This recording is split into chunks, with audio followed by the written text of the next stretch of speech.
दण्डगतं पापं जनानां पुण्यकर्मणां ते द्वन्द्वमोहनिर्मुक्ता भजन्ते मां दृढव्रताः भजन्ते भगवान कहते हैं कि जिनके पुण्य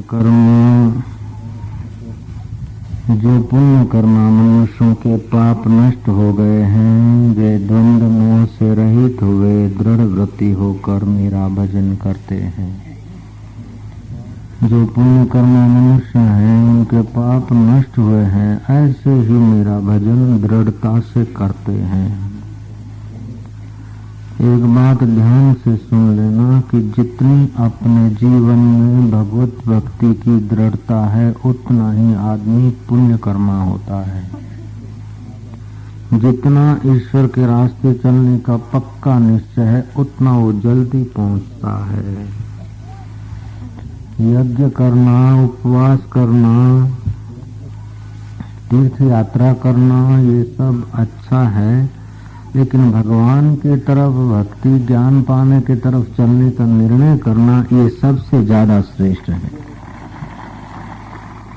यज्ञ याग तीर्थ ये बहिरंग साधन है, लेकिन मैं भगवान के तरफ चलूंगा, भगवान मेरे हैं, मैं भगवान का हूँ, ये अंतरंग भाव है। संतों ने कहा कि 1.5 ही पुण्य है और 1.5 ही पाप है। मैं संसारी हूँ, संसार का हूँ, ये पूरा पाप है, और फिर बाकी का आधा पाप। मैं भगवान का हूँ और भगवान मेरे हैं और मुझे भगवत प्राप्ति करनी है, ऐसा निश्चय ये पूर्ण पुण्य निश्चय। बाकी का यज्ञ याग होम हवन आधा पुण्य है। भगवान को पाना है ये निश्चय करना, और भगवान का मैं हूँ ऐसा निश्चय करना, पूरा धर्मात्मा बनना है। संसारी बनकर भजन करते हैं तो बरकत नहीं आती। पापी बनकर, धर्मात्मा बनकर, गरीब बनकर, अमीर बनकर जो भजन करते हैं उनके भजन में बरकत नहीं आती। भगवान के बनकर जो भजन करते हैं उनके भजन में बरकत आती। अगर ऐसे मनुष्यों के जीवन में थोड़ा बहुत गलती या पाप रह भी जाता है तो अंतर्यामी भगवान के होकर भजन करते तो अंतर्यामी भगवान उनके अंतःकरण के दोषों को जलाकर भस्म कर देते हैं और प्रेम का प्रसाद दान करते हैं। ऐसे जो भक्त हैं अपने हृदय में भगवान को मानते हैं, वे कभी कभी अकेले में भगवान से या गुरु से वार्तालाप भी करते हैं, और भगवान और गुरु उनको प्रेरणा भी करते रहते हैं। बेटा ये नहीं करो, ये करो, ऐसा ना करो, ऐसा मत सोचो। जब ऐसे भक्त भयभीत होते हैं, चिंतित होते हैं, तो भगवान स्वप्न में आते हैं। ऐसे भक्तों के स्वप्न में भगवान या संत आकर मार्गदर्शन करते कि तुमको ऐसा करना है, तुमको यहाँ आना है, तुमको ये करना है, ये नहीं करना है। जो भगवान को और गुरुओं को अपना मानते हैं तो भगवान और गुरु उनको अपना मानकर उनका मार्गदर्शन करके उन पुण्यात्माओं के जीवन को उद्धार के रास्ते चलाते हैं। जब तक भगवान के हम नहीं बनते हैं तब तक हमारी भक्ति में पक्की बरकत नहीं आती। भगवान तो दयालु है, प्राणी मात्र के सुहृद हैं, फिर भी भगवान की सामान्य दया तो सब पर है, भगवान की विशेष दया तो उन्हीं पर होती है जो भगवान को अपना मानते हैं और अपने को भगवान का मानते हैं। सुख आ जाए तो भी भगवान की प्रसादी, और दुख आ जाए तो मेरे दोषों को दूर करने के लिए भगवान ने साबुन जैसी प्रसादी भेजी। ऐसा समझकर सुख दुख के सिर पर पैर रख के अपने साक्षी स्वभाव में ऐसे साधक अपने चैतन्य आत्म साक्षात्कार में आ जाते। संसार की इच्छा करना, संसार के भोगों की इच्छा करना ये पूरा पाप है, और भगवान को पाने की इच्छा करना ये पूरा पुण्य है। अपने को संसारी मानना ये गड़बड़ है, अपने को भगवान का मानना ये सही ज्ञान है। तो भगवान कहते हैं ये शाम त्वंत गतम पापम जनानाम पुण्य कर्मणा। जिन पुण्य कर्मा मनुष्यों के पाप नष्ट हो गए हैं वे लोग द्वंद्व मोह से रहित होकर, द्वंद्व मोह क्या है कि सुख तो उसका द्वंद्वी है दुख, मान उसका द्वंद्वी है अपमान, जीवन उसका प्रतिद्वंदी है मृत्यु। तो इस प्रकार के द्वंद्व और मोह, शरीर को मैं मानना मोह है, संसार की वस्तुओं को मेरा मानना मोह है, हकीकत में आत्मा को मैं मानना ये सच्चाई है और परमात्मा को मेरा मानना ये सच्चाई है। शरीर को मैं मानना और संसार को मेरा मानना ये मोह है, आत्मा को मैं मानना और परमात्मा को मेरा मानना ये ज्ञान है। तो जिनका मोह नष्ट हो गया, पाप कर्म नष्ट हो गए, ऐसे लोगों के द्वंद्व भी नष्ट हो जाते हैं। वे सुख दुख, मान अपमान, जीवन मृत्यु, जरा व्याधि आदि को सबको खेल समझते हैं। ऐसे पुरुषों की जितनी जितनी अंदर से वासनाएं क्षीण होती जाती, उतना उतना मुक्ति का अनुभव करते हैं। महावीर का भी अनुभव है इसी प्रकार का कि जितनी जितनी वस्तुओं से तुम्हारा राग गया उतने ही तुम मुक्त हो गए। गीता भी ये बात कहती है। योग वशिष्ठ महारामायण में वशिष्ठ जी भी कहते हैं कि वासना ही बंधन है और वासना का त्याग ही मुक्ति है।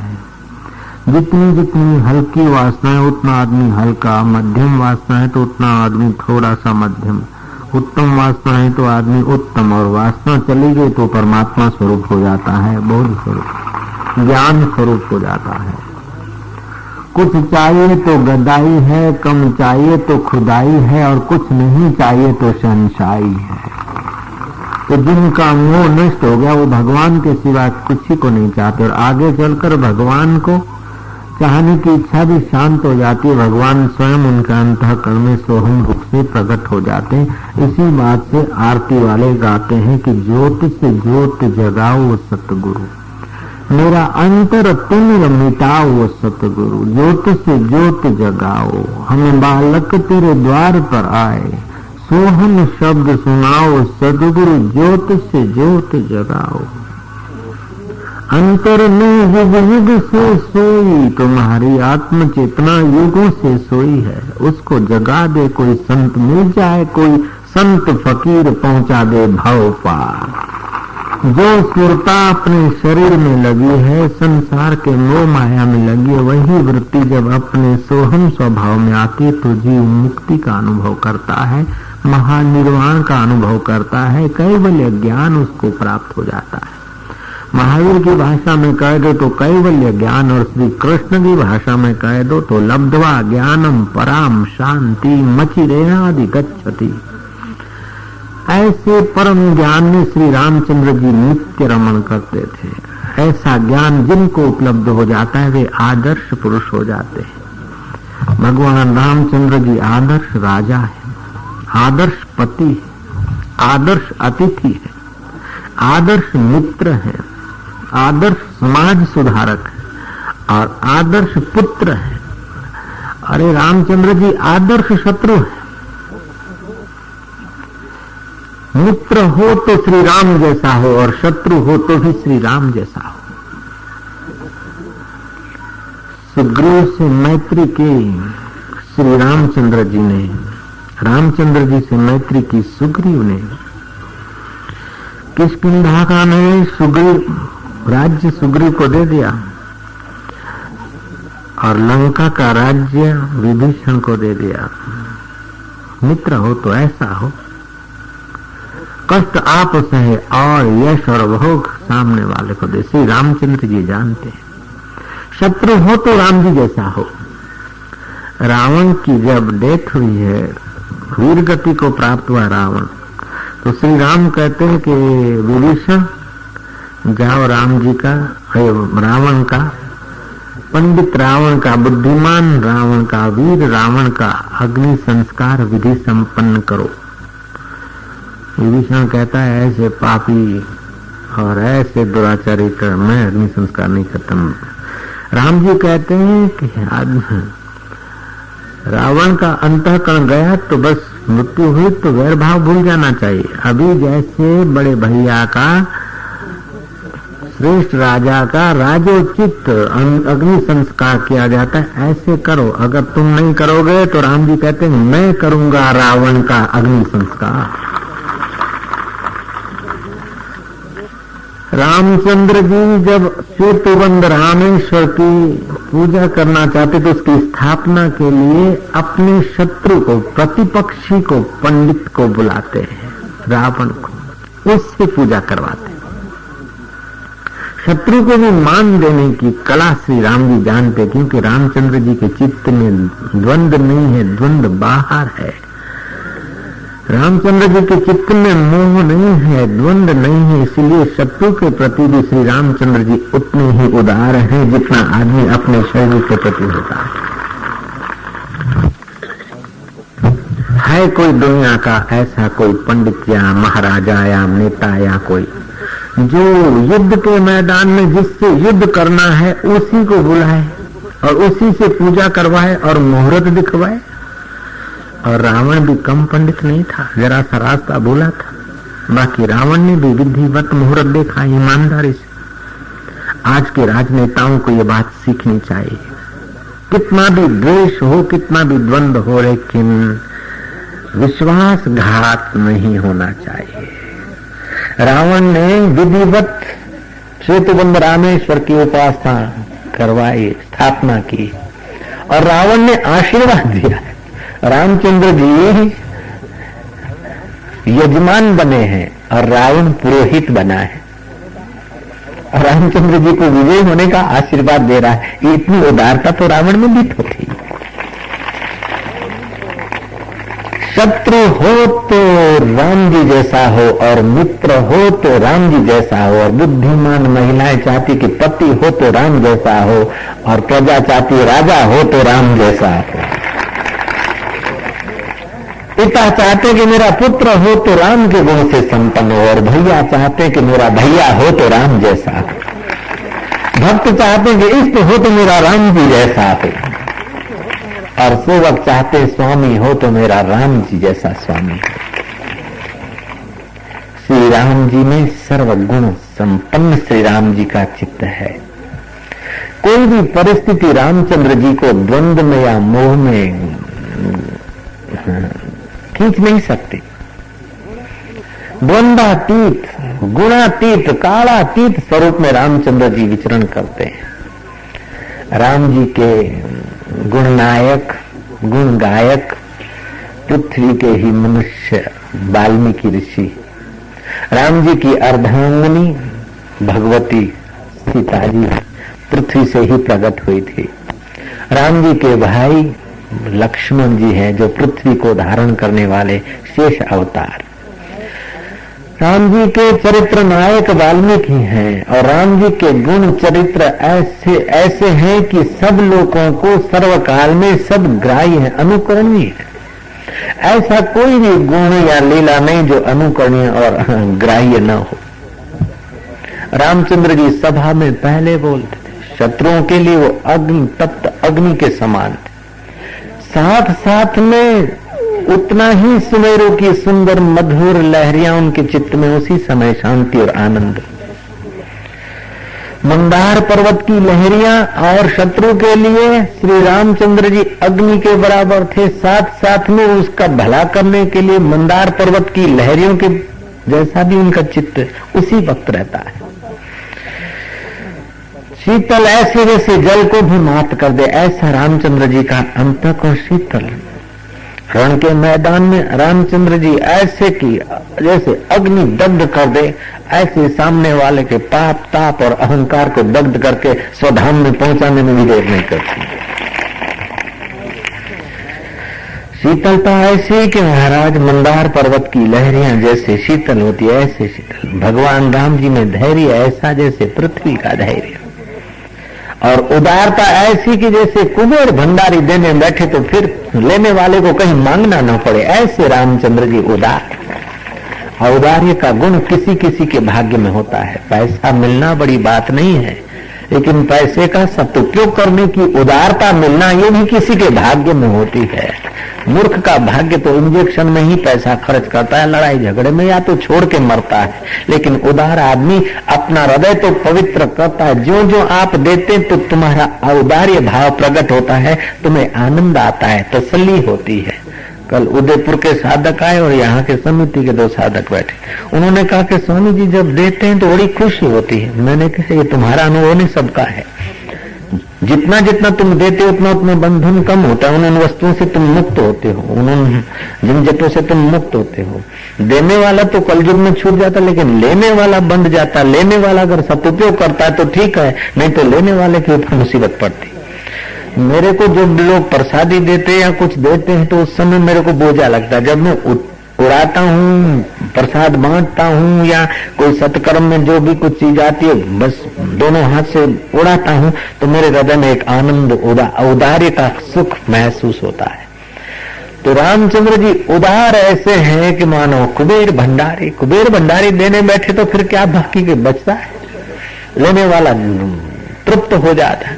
रामचंद्र जी कुपित होते तो कि सामने वाले को ठीक कर देते हैं, और रामचंद्र जी प्रसन्न होते हैं तो भी जिस पर प्रसन्न हो उसको निहाल कर देते। हृदय की शीतलता, आनंद और शांति सहज में उनको मिलने लगती है।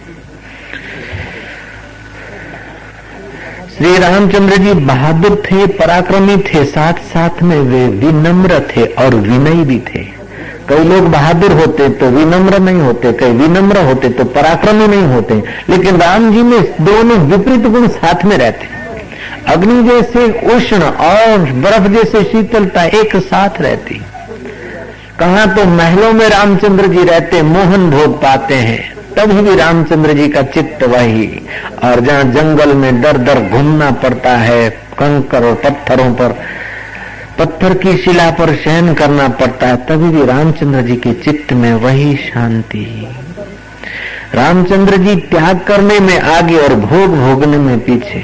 तुमने कभी सुना कि राम लक्ष्मण भरत शत्रुघ्न में भाई भाइयों में झगड़ा हुआ? कभी तुमने सुना किसी रामायण में, किसी सीरियल में? नहीं सुना। भैया हो तो राम जी जैसा हो, लाला हो तो लखन जैसा हो, आज्ञा पालक हो तो भरत जी जैसा हो महाराज, और शत्रु को ठीक करने वाला हो तो शत्रुघ्न। ऐसा शौर्य, वीर, विनय एक साथ उन भाइयों में रहता है, फिर भी कभी गर्व की वाणी नहीं बोले हैं। देखो राम जी का कैसा जीवन। इस देश में कृष्ण के उपदेश को अगर माना होता तो ये देश का कुछ नक्शा और होता, और राम जी के आचरण की शरण ली होती तो ये देश में कई राम दिखते। नारायण नारायण नारायण बोल दो ना, प्रेम से बोलो, शांति से शांत नहीं, एकदम शांति से, धीरे से, प्रेम से। नारायण नारायण नारायण। भय प्रगट गोपाला, दीन दयाला, कौशल्या हितकारी। नयनाभिराम, कौशल्या के नयन थे राम जी। एक दिन कौशल्या बैठे बैठे देखती कि राम जी ही लक्ष्मण है, वनवास चले गए थे, उनके विरह में ऐसी भाव विभोर बावरी सी माता अम्बा कौशल्या हो गई कि उनकी आंखों के सामने दिख रहा है कि राम लक्ष्मण सीता जी तो यही है।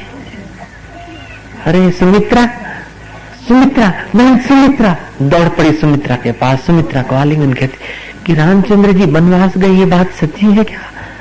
वन नहीं गए, देखो ये खड़े हैं। ऐसी तादात्म्यता कि माइलों की दूरी कौशल्या के आगे नहीं रहती, मन में ये शक्ति। कौशल्या कहती कि राम जी खड़े, देखो लक्ष्मण है, सीता है, ये वनवास तो नहीं गए। नहीं नहीं, राम मन गमन, ये बात सच्ची नहीं है, ऐसे ही लोग बोलते होंगे। ये सामने खड़े। सुमित्रा कौशल्या की व्यथा को और चिंतन को थोड़ा बहुत समझती है। सुमित्रा चुप लगा गई। कौशल्या कहती कि राम जी अगर वनवास नहीं गए तो फिर मैं दुखी क्यों हूं? अगर वनवास गए हैं तो मैं जीती कैसे हूं? राम जी वन चले गए हैं तो फिर मैं जी कैसे रही हूं? इसलिए वन नहीं गए, दिख रहे हैं। अगर दिख रहे हैं और वन नहीं गए तो फिर मैं दुखी क्यों हूं? प्रेमी के बीच, प्रेमी और प्रेमास्पद के बीच माइलों की दूरी दूरी नहीं होती, काल की दूरी, देश की दूरी दूरी नहीं होती। दुखी क्यों है कि रामचंद्र जी का विरह है, जीती क्यों है कि राम जी की इतनी याद है कि राम जी दूर होते हुए भी निकट दिख रहे हैं, इसलिए जी रही है। प्रेमी अपने दुख को, दूसरे का दुख देखकर अपने दुख को भूल जाता है। ये प्रेमी की निशानी है, भक्त की निशानी। इतने में कौशल्या जी बाहर दृष्टि डालती तो घोड़े के मुंह में जो घास है वो वहीं धरा रह जाता और आंखों में आंसू। कौशल्या जी आवाज करती, अरे अरे ए सुमन, जाओ मेरे राम को बुला लाओ, उनको बोलो कि जरा इधर तो तेरे घोड़ों की तरफ तो नजर डाल, तुम्हारे घोड़े घास नहीं खाते। राम एक बार आ जा, तुम्हारे घोड़ों का दुख देख। अपने दुख को भूल गई, घोड़ों के दुख में अपना दुख कौशल्या माता भूल गई। सच्चे भक्त की, सच्चे साधक की पहचान है। अपने दुख में रोने वाले तू मुस्कुराना सीख ले, दूसरों के दुख दर्द में आंसू बहाना सीख ले। आप खाने में मजा नहीं जो औरों को खिलाने में है। जिंदगी है 4 दिन की, तू किसी के काम आना सीख ले। श्री रामचंद्र जी का श्वासों श्वास समाज के हित में खर्च होता है। रामचंद्र जी का पूजा रंग देखो तो, रामचंद्र जी का उपासना खंड देखो तो पता चले। रामचंद्र जी का उपास्य देव दूसरा आकाश पाताल का नहीं था। रामचंद्र जी का उपास्य देव जनता जनार्दन थी। जनता कैसे सुखी रहे, जनता कैसे संयमी रहे, जनता को सच्चरित्र और सत शिक्षण और सद्ज्ञान कैसे मिले। श्री रामचंद्र जी बाल्यकाल में गुरु आश्रम में रहते हैं तो गुरु भाइयों के साथ ऐसा व्यवहार करते हैं कि हर गुरु भाई महसूस करता है कि राम जी हमारे हैं। श्री राम जी का ऐसा लचकीला स्वभाव है कि दूसरे के अनुकूल हो जाने की कला राम जी जानते हैं। कोई रामचंद्र जी के आगे बात करता तो रामचंद्र जी उसकी बात तब तक सुनते रहते जब तक किसी की निंदा नहीं होती अथवा बोलने वाले का अहित की बात नहीं है, तब तक वो सुनते हैं।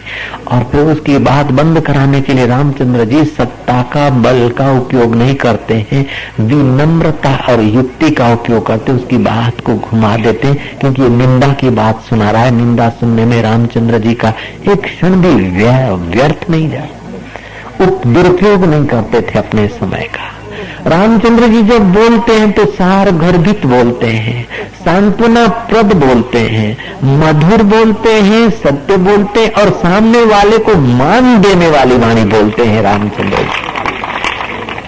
और श्री राम जी में एक अद्भुत ऐसा गुण है कि जिस गुण को हमें पूरे देश को धारण करना चाहिए, वो गुण कि रामचंद्र जी प्रसंगोचित बोलते थे। रामचंद्र जी बोलकर मुकरते नहीं थे। रघुकुल रीत सदा चली आई, प्राण जाए बरु वचन न जाए। वचन के पक्के, किसी को टाइम दो या वचन दो तो जरूर पूरा करो। आज की राजनीति की इतनी दुर्दशा क्यों है कि वचन का कोई ध्यान नहीं रखते, परहित का कोई पक्का ध्यान नहीं रखते। इसलिए बेचारे राजनेताओं को प्रजा वो मान नहीं दे सकती जो पहले राजाओं को मान मिलता था। जितना जितना आदमी धर्म के नियमों को पालता है उतना उतना वो राजकाज में, समाज में, कुटुंब में, परिवार में, लोगों में और लोकेश्वर की दुनिया में उतना ही वो आदमी उन्नत होता है, सुंदर होता है।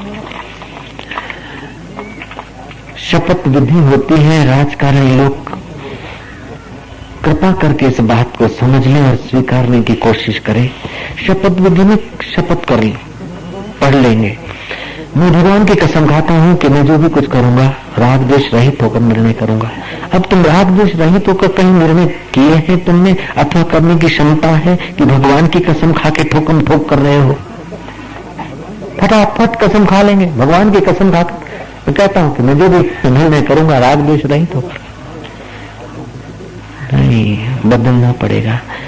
मैं कोशिश करूंगा राग द्वेष रहित होकर निर्णय करूं।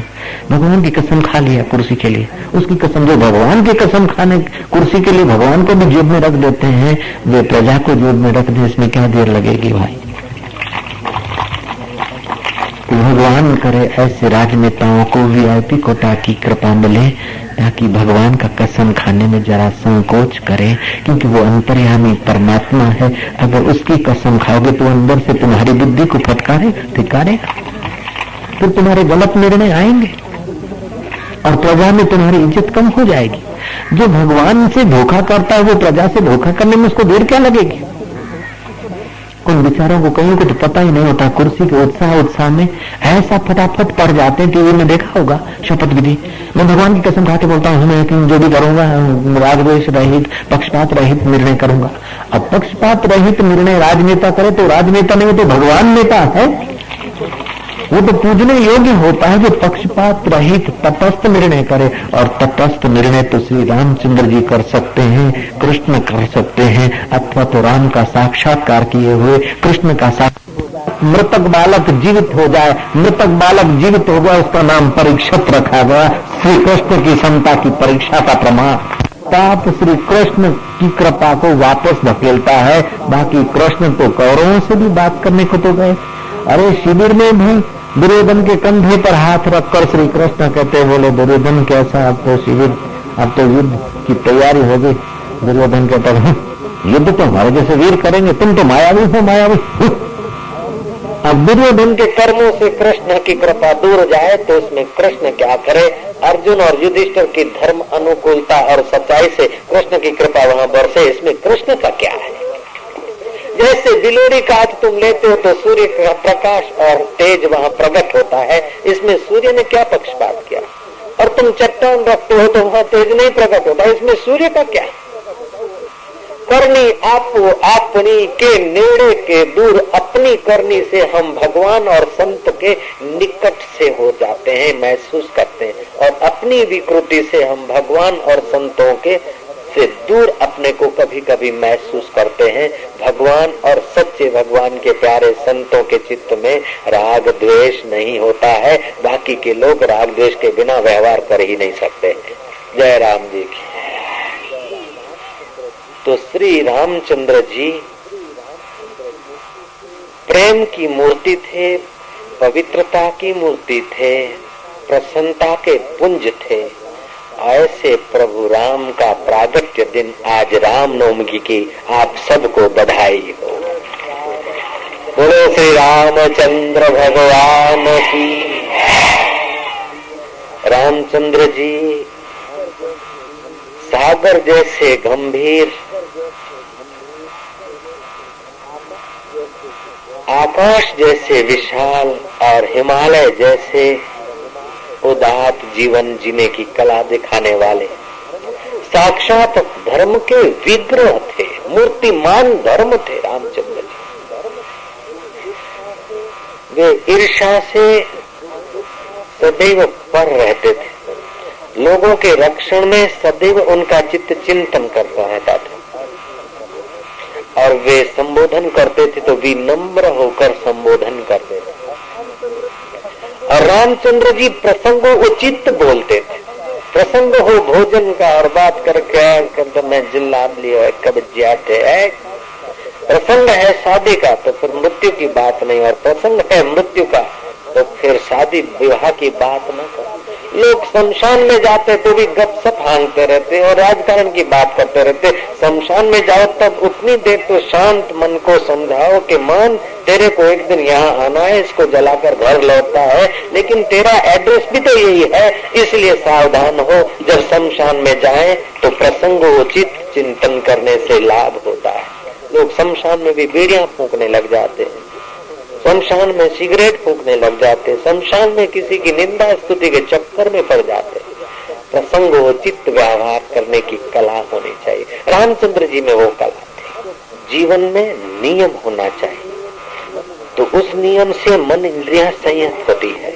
छोटा मोटा भी नियम करने से संयम में आदमी सफल होता है। मन इंद्रियों के श्री रामचंद्र जी स्वामी थे। बहादुर पराक्रमी होने पर भी विनम्र थे और सामने वाले का अहित न हो, इस प्रकार का विचार श्री रामचंद्र जी करते थे। रामचंद्र जी के अंदर अद्भुत मानसिक शक्ति थी और मानसिक शक्ति, एकाग्रता की शक्ति से वे शास्त्र ज्ञान से संपन्न थे। आपसी राजकारण में वाद विवाद होता तो श्री रामचंद्र जी किसी को ये नहीं कहते कि तू गलत है और तू सही है। रामचंद्र जी उस समय जिनका पक्ष सत्य का होता था, सही बात होती, और जिनकी गलत होती तो उनका अपमान नहीं करते, और सही होती तो उनको सीधा एकदम नहीं बोलते कि तुम्हारी बात सही और इनकी गलत है। श्री रामचंद्र जी सलाह देने में बड़े प्राज्ञ और वाणी बोलने में बड़े दयालु और मीठे वचन, और रूप में तो रूप के हमबार आजानु बाहु थे श्री रामचंद्र जी। सुरपंखा रामचंद्र जी को देखकर रामचंद्र जी के साथ विवाह करने की कोशिश कर। राम जी बोलते मेरे साथ अर्धांगिनी सीता है, मेरा भाई लक्ष्मण अकेला है, उधर जा। लक्ष्मण कहता है कि मैं तो सेवक हूँ राम जी का, तू जा राम जी के पास। उस मूर्खी को राम जी का और लक्ष्मण का इतना रूप सौंदर्य देखा कि वो इतनी बेवकूफ हो गई कि राम जी भेजते लक्ष्मण के पास, मेरे तो है अर्धांगिनी, तो लक्ष्मण के पास जाते। लक्ष्मण कहते कि मैं तो भाई सेवक हूँ, स्वामी के चरणों में जा। स्वामी के पास जाती, स्वामी सेवक के पास, सेवक स्वामी के पास भेजता। वो इतनी रूप में आसक्त हो गई कि उसको पता ही नहीं पड़ा कि मेरा नाक कट रहा है, मैं कानों से बहरी हूँ क्या। आखिर लक्ष्मण ने नाक और कान काट के सैंपल दे दिया कि जा तेरे भाई को बता कि तेरा क्या हाल है। जयराम जी की। श्री रामचंद्र जी का चिंतन करने से काम दूर हो जाता है। एक रामायण में प्रसंग तुमने सुना होगा कि जब रामचंद्र जी कुंभकर्ण को जगाते तो कुंभकर्ण कहता है कि तुमने गलती तो की, सीता जी को लाए, लेकिन अब सीता जी लौटा नहीं रहे हो तो कम से कम तुम रण में सफल होने के लिए सीता जी के पास राम जी का रूप धारण करके चले जाओ, तो सीता जी तुमको राम समझकर छू लेगी, तो सीता जी का पातिव्रत्य खंडित हो जाएगा, तो फिर राम को तुम परास्त कर सकते हो। मेरे को क्यों जगाया? रावण कहता है कि भैया ये सब पापड़ वेलकर बाद में आया हूं तुम्हारे पास। जिसका रूप धारण करना है उसका चिंतन करना पड़ता है। तो मैंने राम बनने की कोशिश की, तो राम जी का चिंतन करता हूं तो मुझे तेरी भाभी बहन जैसी लगती है, तो सीता के पास कैसे जाऊंगा? राम जी के चिंतन का कुछ प्रभाव निराला है। तुलसीदास जी कहते हैं जहाँ राम तहाँ नहीं काम, जहाँ काम तहाँ नहीं राम, तुलसी दोनों रह न सके, रवि रजनी एक ठाम, सियावर रामचंद्र की जय। श्री कृष्ण कहते हैं ये शांतंत गतम पापम जना नाम पुण्य कर्मणाम, ते द्वंद्व मोह निर्मुक्ता भजन्ते माम दृढ़ व्रता। जिन पुण्य कर्मा लोगों के पाप नष्ट हो गए वे समझते कि मुझे भगवान को पाना है और संसार के विकारों से बचना है। मैं भगवान का हूँ और भगवान मेरे हैं, चाहे कितने विघ्न बाधा आ जाए लेकिन मैं प्रभु की भक्ति नहीं छोड़ूंगा। ऐसे जो दृढ़ व्रती हैं वे लोग मुझे भजते हैं और वे ही लोग पार हो जाते, तर जाते। उपदेशक हो तो राम जी जैसे हो, गुरु हो तो राम जी जैसे हो, और शिष्य हो तो भी राम जी जैसे हो। गुरु वशिष्ठ जी जब बोलते तो रामचंद्र जी एक तान होकर सुनते हैं, और सत्संग सुनते सुनते सत्संग में समझने जैसी जो पॉइंट होती है वो रामचंद्र जी लिख लेते। सत्संग पूरा होता है, सब लोग प्रणाम करके वशिष्ठ जी को और अपना अपना संध्या वंदन करते और रात्रि को शयन करते। रामचंद्र जी रात्रि को जगते कि गुरु महाराज ने कहा कि जगत भावना मात्र है, तो भावना कहाँ से आती है? रामचंद्र जी मनन कर रहे हैं, जयराम जी की। गुरु जी ने ऐसा कहा तो ये समझ में जो आता वो तो राम जी अपना बना लेते, लेकिन जिसको समझना और जरूरी होता उसके लिए रामचंद्र जी रात्रि को जगकर उन प्रश्नों का मनन करते, और मनन करते करते उसका रहस्य समझ जाते थे। और कभी कभी प्रजाजनों का ज्ञान बढ़ाने के लिए वशिष्ठ से ऐसे सुंदर प्रश्न करते कि दुनिया जानती कि योग वशिष्ठ में कितना ज्ञान भर दिया राम जी ने। ऐसे से प्रश्न करते श्री रामचंद्र जी कि आज का जिज्ञासु सही मार्गदर्शन पाकर मुक्ति का अनुभव कर सकता है योग वशिष्ठ के सहारे। योग वशिष्ठ महारामायण, जिसको वाल्मीकि रामायण भी बोलते हैं। शिष्य हो तो राम जी जैसा हो, और गुरुदेव हो तो भी राम जी जैसे हो, पुत्र हो तो राम जी जैसे हो, और पिता हो तो राम जी जैसा हो, शत्रु हो तो राम जी जैसा हो, और मित्र हो तो राम जी जैसा हो, स्वामी हो तो राम जी जैसा हो। विभीषण कहीं से पसार हो रहे थे, रथ तेजी से भागा जा रहा था। कोई ब्राह्मण रथ के नीचे आ गया, रथ के पहिए के नीचे, देवलोक से उसकी मृत्यु हो गई। हाँ, नगर के ब्राह्मणों ने विभीषण को खूब पीटा, उसको मृत्यु दंड दिया गया। लेकिन कल्प तक राज्य करने का आशीर्वाद जिस राम जी ने दिया तो वो मरे कैसे? वो मारते मारते थक गए, लेकिन वो विभीषण तो मरा नहीं। मारने के सारे उपाय उनके व्यर्थ गए, विभीषण को जेल में पूर दिया।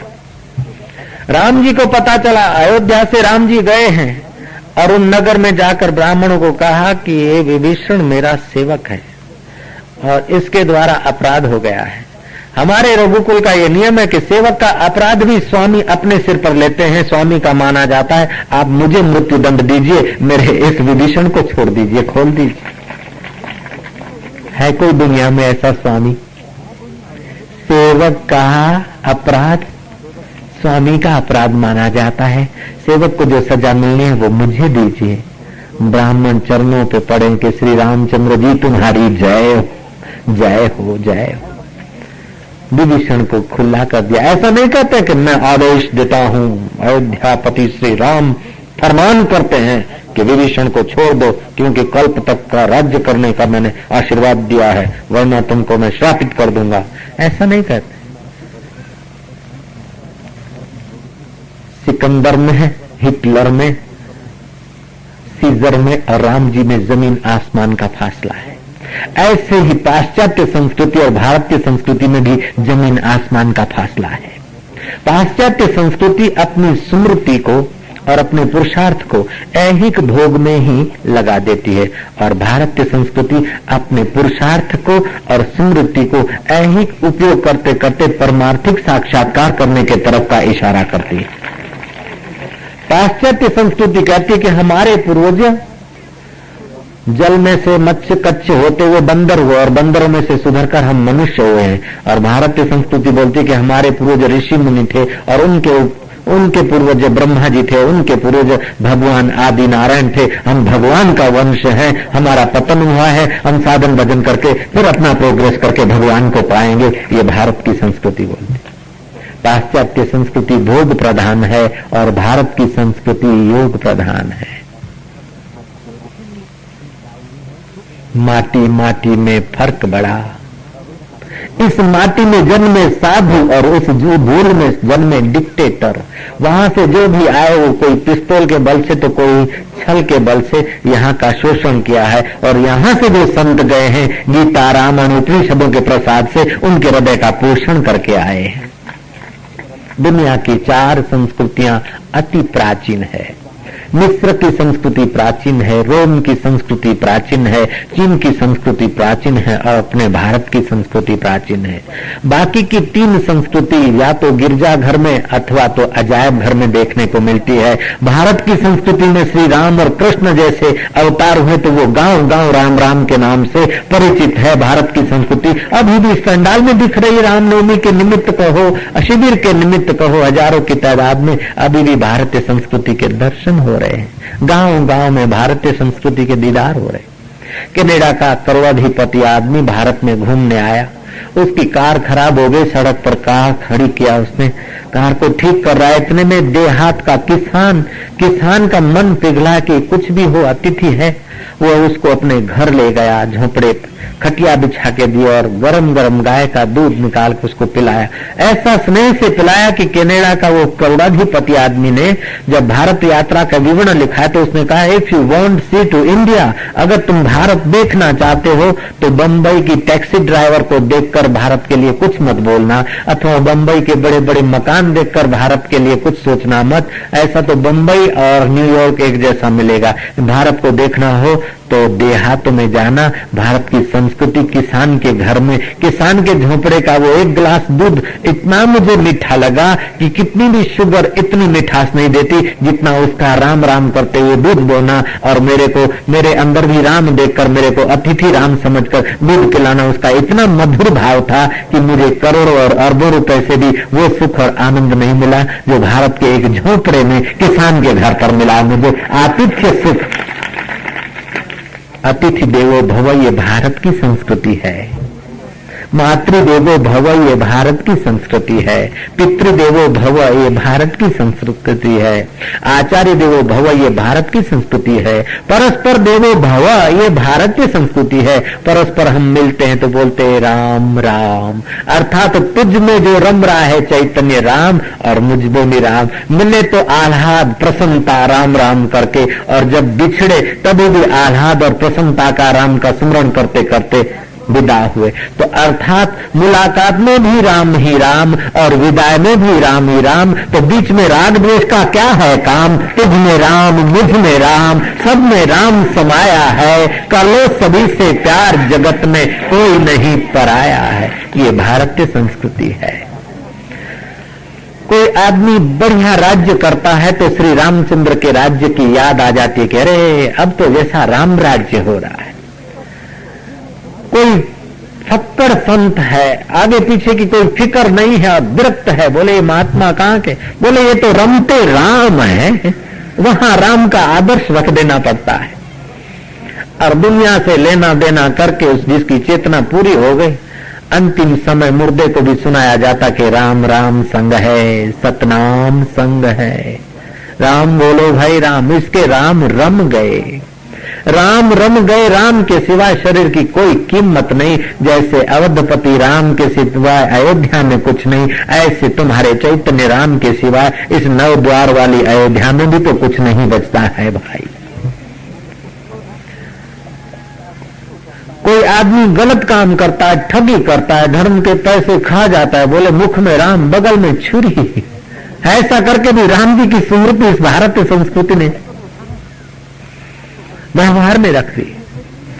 आदर्श नागरिक, अरे बोले ये तो बस भगवान राम का भक्त है, अरे ये तो क्या राम जी की कृपा है इस पर, क्या हाल है धंधा बंदा? बोले राम जी की कृपा है, अर्थात सब ठीक है, कोई चित्त में अशांति नहीं है, राम जी की कृपा है।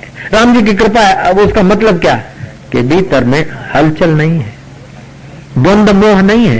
ये शाम तुंद गतम पापम जना नाम पुण्य कर्मणाम ते द्वंद्व मोह निर्मुक्ता भजनते माम दृढ़ व्रता। ऐसे आदमी का जो भी काम है भजन हो जाता है, भक्ति हो जाता है। श्री रामचंद्र जी की प्रशंसा सज्जन तो करते थे, लेकिन शत्रु पक्ष के लोग भी श्री रामचंद्र जी की प्रशंसा किए बिना रहे नहीं। मेघनाथ जी ने ब्रह्मास्त्र का प्रयोग करके बाण मारा कि उसका सिर कट के श्री रामचंद्र जी के चरणों में जा गिरा।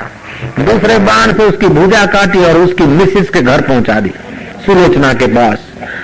सुलोचना की दासियां दौड़ती हुई जाती है कि ये तो अपने ये स्वामी की भुजा दिख रही। सुलोचना देखती है कि भुजा तो मेरे स्वामी की है, क्योंकि स्वामी को जो अंगूठी और कड़ा पहरा था वही है, लेकिन हो सकता है कि युद्ध में जैसे असुर आसुरी माया करते ऐसे वो रामचंद्र जी के भाई ने कोई देवी माया किया हो। तो सुलोचना को संदेह जाता है कि मैं किसी की भुजा और अपने पति की भुजा समझकर छू लूं, शायद ऐसी कोई देवी माया हो। तो सुलोचना परीक्षा करने के लिए स्याही का खड़िया और कागज कलम रखती।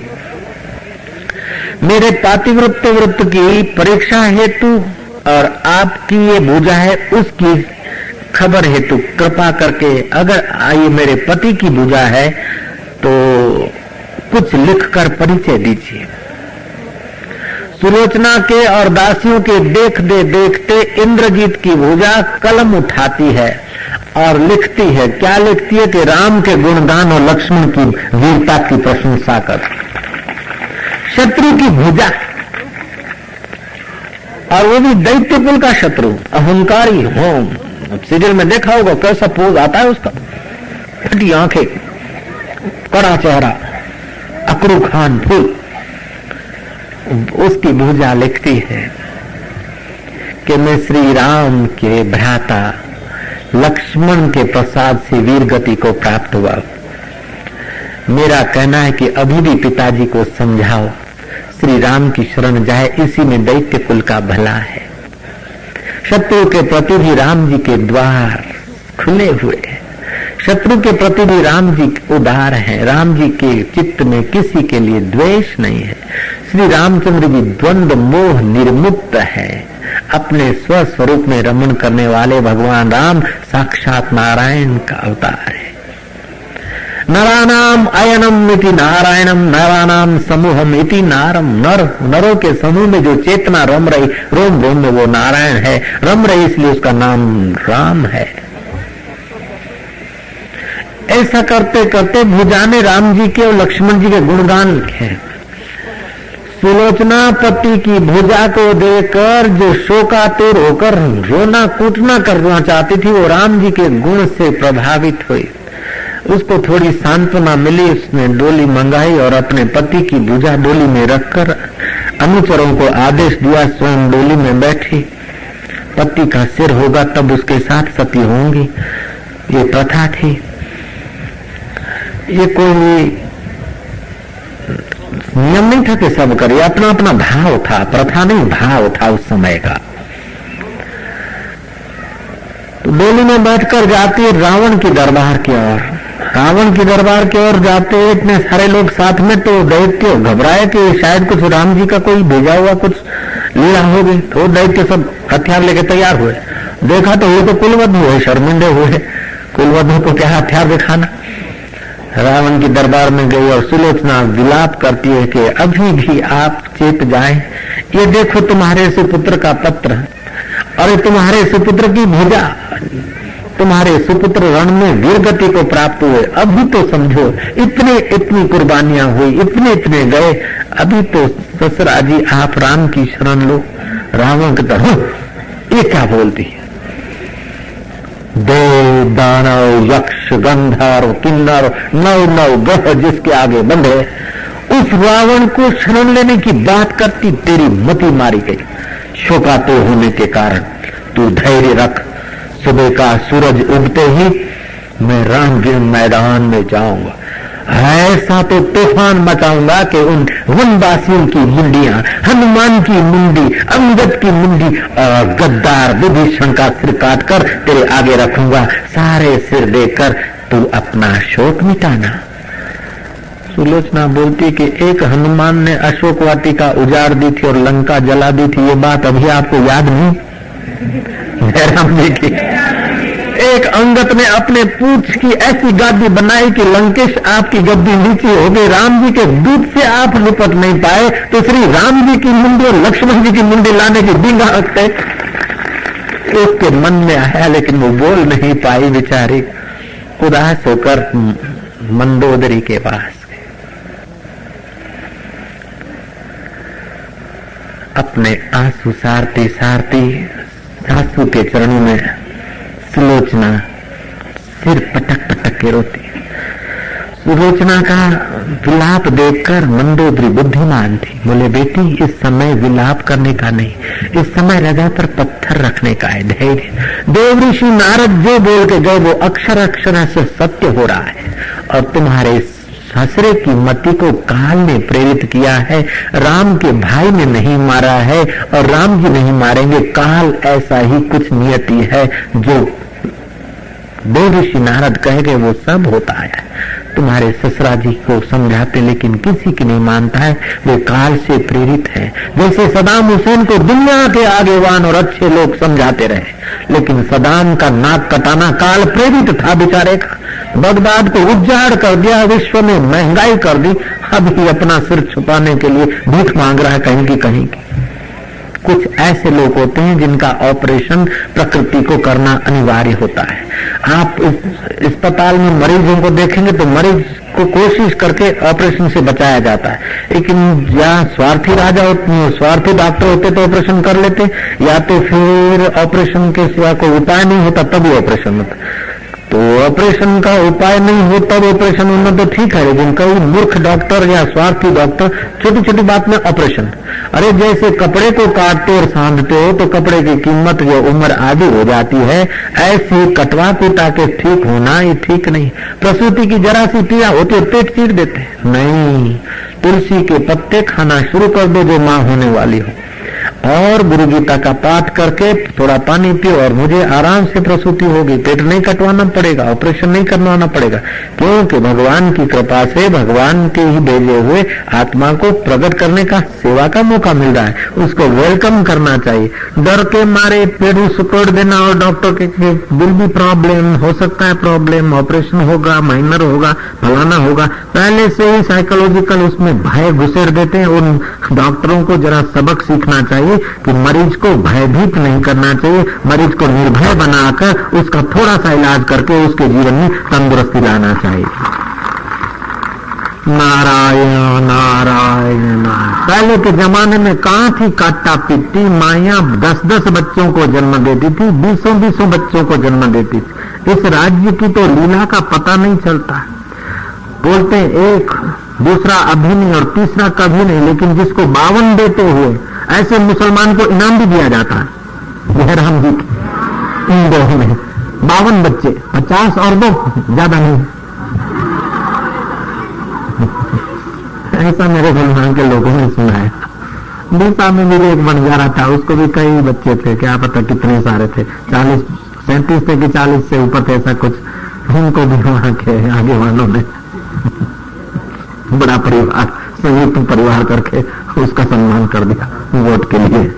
जयराम जी के अर्थी दोषो न पश्यति। जब स्वार्थ मुख्य हो जाता है तो धर्म और सदाचार और नीति आदमी भूल जाता है। जब धर्म, नीति और सदाचार भूल जाता है तो राम राज्य के बजाय कंस का या रावण का प्रभाव दिखाई देता है। नारायण नारायण नारायण।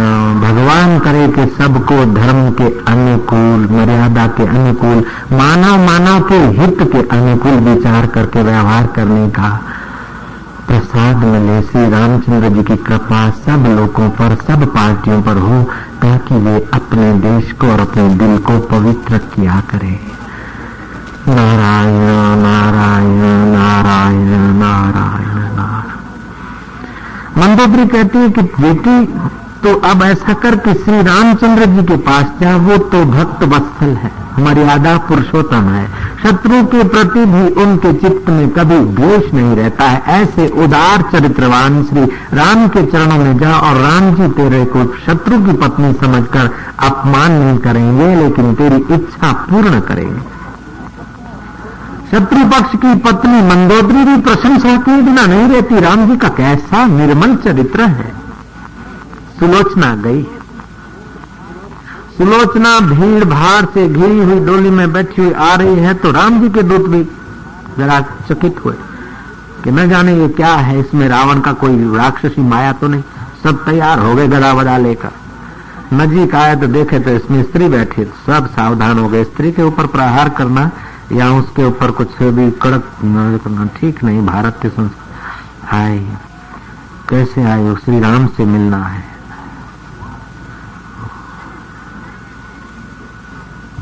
जामवंत जैसा आदमी हनुमान जैसा विचार में पड़े। क्या चाहती हो? कि मुझे राम के चरणों में प्रार्थना रखने दो। चलो हम साथ में चलेंगे, क्या पता क्या तुम्हारा स्त्री चरित्र हो। सब साथ में रामचंद्र जी के चरणों में आए हैं सुलोचना के साथ। सुलोचना रोती। राम जी सांत्वना देते हैं कि सुलोचना अगर तो चाहे तो इंद्रजीत को मैं जीवित करा दूं और तुमको कल्प पर्यंत राज करने का वरदान दे दूं। सुलोचना सोची कि कौन बोल रहे हैं? हमारे ससुरा जी जिनको शत्रु मानते वो बोल रहे हैं ऐसा? कल्प पर्यंत का राज्य का वरदान दे दूं और तेरे पति को जीवित कर दूं।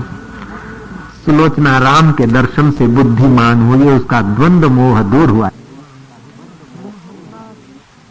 सुलोचना कहीं हान भर दे। लक्ष्मण के प्रतिस्पर्धी की पत्नी कहीं हान भर दे और रामचंद्र जी तो देने बैठते तो अंधाधुंधी है सरकार। तुलसीदास जी ने कहा अंधाधुंधी सरकार है रामचंद्र जी की। रीझे खीजे दीने परम पद और रीझे दीने लंक। विभीषण पर रीझे तो उसको लंकेश्वर बना दिया और रावण पर खींचे तो उसको परम पद दे दिया। ये सरकार कैसी? आगे पीछे की तिजोरी का कोई ख्याल ही नहीं करती। ऐसी उदार सरकार श्री राम जी की है। रामचंद्र जी टैक्स लेने की कला भी जानते थे कि प्रजा का शोषण न हो। जैसे मधुमक्खी का फूल गिरे नहीं, बिगड़े नहीं और उसमें से रस ले लेती है, ऐसे प्रजा से टैक्स लेते थे और आय के 5 हिस्से रामचंद्र जी करते थे। मनुस्मृति में, याज्ञवल्क्य स्मृति में भी लिखा है कि आय के 5 हिस्से करो या तो 10 हिस्से करो। 10वां हिस्सा अर्थात 10% परलोक के सुधार के लिए दान कर दो, किसी को पता न चले। पता न चले उसका मतलब ये नहीं कि ऐसे लोगों को दे के बीच में से खा जाए, नहीं, ध्यान तो रखना पड़े, लेकिन अपना यश की जरूरत नहीं। 10% ऐसा दान करो कि जिसमें लौकिक यश मिले। ये धन के जो 10 हिस्से करते उनके लिए नियम है। राम जी ने तो धन के 5 हिस्से, एक हिस्सा परलोक सुधारने के काम में गुप्त दान, एक हिस्सा राज्य का यश हो उसमें, एक हिस्सा अपने आश्रित व्यक्तियों की सेवा में, एक हिस्सा भविष्य में काम आए संग्रह के लिए और एक हिस्सा अपने लिए काम में लाते थे। अर्थात 1000 रुपया कमाए तो केवल 200 रुपए ही अपने लिए कमाए, 200 डिपॉजिट हो, 200 गुप्त दान हो और 200 यश दान हो, इस प्रकार की व्यवस्था। अगर 20% नहीं करता तो 10% करना चाहिए और जो आदमी 10 भी नहीं कर पाता है, एकदम बड़ा परिवार है, प्रॉब्लम है, तो 5% तो परलोक के लिए आदमी को लगाने चाहिए, नहीं तो फिर झगड़ों में और दवाइयों में तो जाते ही है। खैर, जिसका जैसा भी हो, रामचंद्र जी का ये नियम था। महाराज सुलोचना कहती है, रामचंद्र जी के दर्शन करके सुलोचना कहती कि प्रभु जी इतना वर्ष राज्य भोगा, अंत में तो कल्प के बाद भी तो मरना पड़ेगा। कल्प के बाद हम अकेले मरे उसके लिए, उसकी अपेक्षा तो अभी राम जी की हाजिरी में ही स्वर्गवास हो जाए वो अच्छा है, अकेलों में नहीं। मरे तो राम के चरणों में और जिए तो रामचंद्र जी के चरणों में। आज का सत्संग तुम्हें याद दिलाता है कि मरते समय भी राम का सुमरण हो जो रोम रोम में रम रहा है। बोले अंत समय तो वाणी रुक जाती है, पता नहीं चलता है आदमी बीमारी में, तो भाई अंत समय कौन सा मानोगे? जब श्वास निकले वो अंत समय नहीं। राम का सुमरण करके फिर कोई पाप न हो जब तक मरे तो वो अंत समय हो जाता है, वो सार्थक हो जाता है।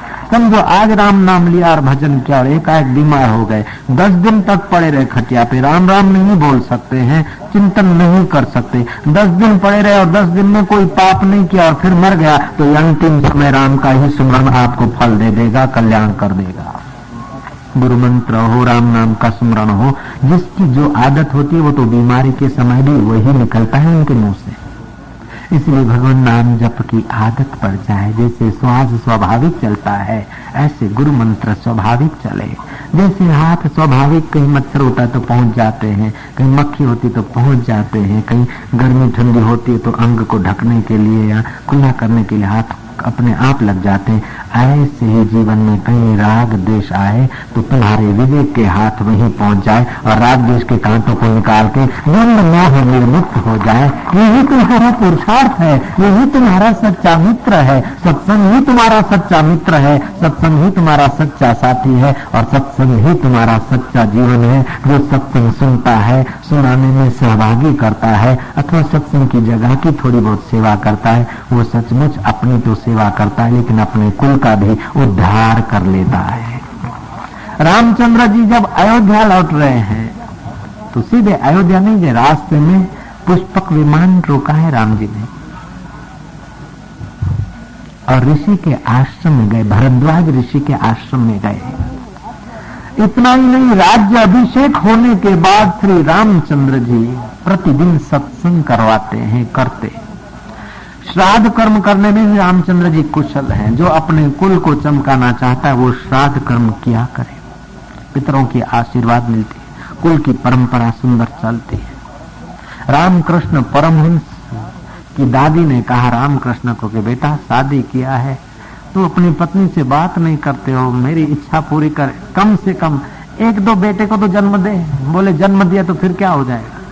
बोले तुम्हारी पत्नी को, शारदा को लोग माँ कह दे, ये मेरी इच्छा है। बोले अच्छा, शारदा को लोग माँ कहे यही तो इच्छा है ना, कोई बात नहीं। रामकृष्ण ने कहा एक बेटा नहीं, हजारों लोग उसको माँ माँ कहेंगे, मैं ऐसे उसको बना दूंगा। जयराम जी की आनंदमयी माँ की शादी हुई और उनके कुटुंबियों ने कहा कि एक आध बेटा। आनंदमयी माँ ने कहा नहीं, ये झंझट मेरे को नहीं चाहिए। लगी भगवान में तो लोग तो क्या है, जवाहरलाल नेहरू भी उसको माँ बोलते हैं, इंदिरा भी उसको माँ बोलती है, आशाराम भी आनंदमयी माँ बोलते हैं उनको। जयराम जी आप भी बोलोगे तो आनंदमयी माँ। जो भगवान के रास्ते चलते और परहित करते हैं, उदार आत्मा है, भगवत भक्ति के प्रचार प्रसार का काम करते हैं, उसमें अपना तन मन धन जीवन लगाते हैं, वो तो महाराज एक बच्चे के माँ बाप नहीं, हजारों बच्चों के माई बाप जैसे हो जाते हैं। रामकृष्ण पिता तुल्य हो गए और शारदामणि माता तुल्य। ऐसे अपने पेट से जन्म देकर बच्चे पाले पोसे बड़े किए और तब मुक्ति होगी तो फिर सुवरों की भी मुक्ति हो जाए, बड़ी लाइन लगाए उन्होंने। मुक्ति तो होती है उदार आत्मा बनने से। और भगवान बोलते आर्त अर्थार्थी जिज्ञासु ज्ञानी च भरतर्षभ उदारा ये सर्वे, ये सब उदार है जो मेरी शरण लेते हैं। राम भगत जग चार प्रकारा सुकृति नो चारो अनघ उदारा अनघ निष्पाप उदारा। राम भगत जग चार प्रकारा सुकृति नो चारो अनघ उदारा चहु चतुरन कर नाम आधारा ज्ञानी प्रबंध विशेष प्यारा। ये चारों उदार माने गए जो भगवान का भजन करते हैं। मन के लिए भी भगवान की शरण, आर्त पीड़ा दूर करने के लिए भगवान की शरण, भगवान को जानने के लिए भी भगवान की शरण, और भगवान को जानने के बाद भी भगवान की चर्चा करना करवाना और लोगों में भक्ति भाव बांटना। ऐसे ज्ञानी तो मुझे बहुत प्यारे लगते हैं। वो मैं हूँ और मैं वो है, वो मुझसे दूर नहीं, मैं उनसे दूर नहीं। वो माम पश्यति सर्वत्र सर्वम च मयि पश्यति